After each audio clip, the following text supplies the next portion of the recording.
as you would. So I injured on Friday. I went straight to the Coliseum on Saturday, and I limped around for the SC Penn State game. And it was a game that I thought we had won, John. Well, you were ahead 20-6 at halftime, right? 2-touchdown lead in that game. I thought, here we go. And they obviously blew that game. And here's where I've got to – first of all, they blew the 14-point lead that they had at halftime. And the defense has all of a sudden reverted to 2023 defense. They allowed 130 yards in the fourth quarter of the Minnesota game. They allowed over 500 yards in the Penn State game.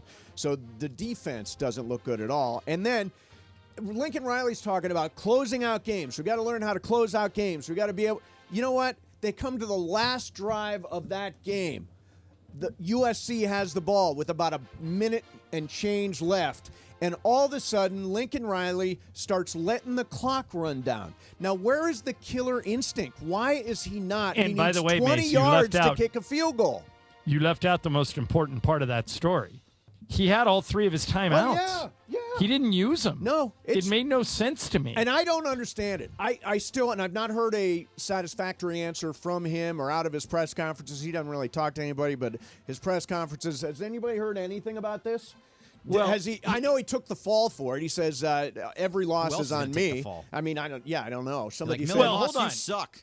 You know, everybody on this show loves D'Anton Lynn. Yes. And he's a really good coach, but he has to take some responsibility here.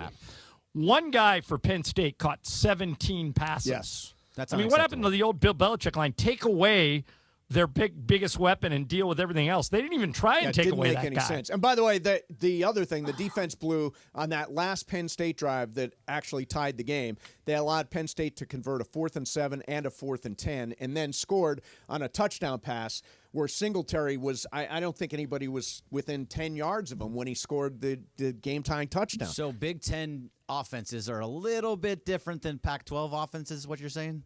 I mean, but Pac-12 offenses last year were the best in the country. Yeah, but it's still bigger dudes. Like, you have bigger dudes on the defensive line coming at you. It's just a different type of game in the Big Ten. I don't think that UCLA and USC really understood what they were getting into. And by the way, Eric Gentry not being on the field for you guys was he's a big heart and soul guy. Yeah, and he's redshirting and coming back next year. I just think, you know, as a USC fan, lost on 4th and goal to Michigan, lost on 4th and goal to Minnesota, lost in overtime to Penn State. It's like they're there, but you've got to finish games. And well, that's like somebody said, is Lincoln Riley going to be in the hot seat? And I said no, because these games are competitive. Correct. The Clay Helton games oftentimes weren't competitive. Yeah, I said if they had gotten blown out by Penn State, it would be a different story. But they are 3-3. The playoff has sailed. They're not getting to the playoff. They're not getting the Big Ten championship game. So what's left to play for, I guess, is the question.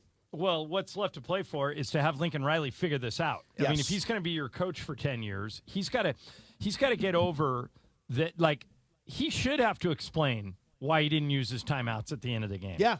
And you can be a dictator. I mean, we're going to do this Jerry Jones story this morning where he came off like an absolute ass. Yeah, crazy. And Lincoln Riley's got a little of that in him. Yeah. You know, like a couple of times he's tried to suspend reporters. He didn't let a reporter ask a question of a player after the Minnesota loss. The Minnesota game, yeah. Yeah, and at some point he's going to have to provide answers, or he's going to have to win, or else he's just going to get killed. Yeah, by the way, after the game, here's what Riley said. After the game, he was asked if the responsibility of these losses fell to him, and he got very bristly and defensive, of course, because that's his nature. He says, it always falls to me. When have I ever shouldered responsibility? Always. I'm the head coach. It's my job. Believe me, there ain't nobody taking more responsibility than I am, so I don't know where that line of questioning comes from. Well, but you also think that at 6-6, he's going to be fired. I think at 6-6, he's in trouble. I mean, I don't know you how. Said earlier, so he's 3-3, so he's halfway to trouble. Right. I don't know what their appetite is for an $80 million buyout or whatever the hell it is, $70 million buyout. But I think at 6-6, you have to ask legitimate questions. Last year, after they drifted out of the Pac-12 race, they went into free fall. Now, if this team goes into free fall, then I question what Lincoln Riley is able to do as a coach. He should be able to say to this team and convince this team that they were in it all 3 times, lost really tough games, and you've got to regroup and now win some. And Bergman and I were having I don't know what your take is. What are they playing for, I think was your question. Or they've got nothing left to play for, I think is what you told me. So I think that's true. I don't think that's true. I don't either. Well, it kind of is, though, because Why? I think because USC is a different type of program than UCLA, than Rutgers, than Maryland, who you're going to see this weekend.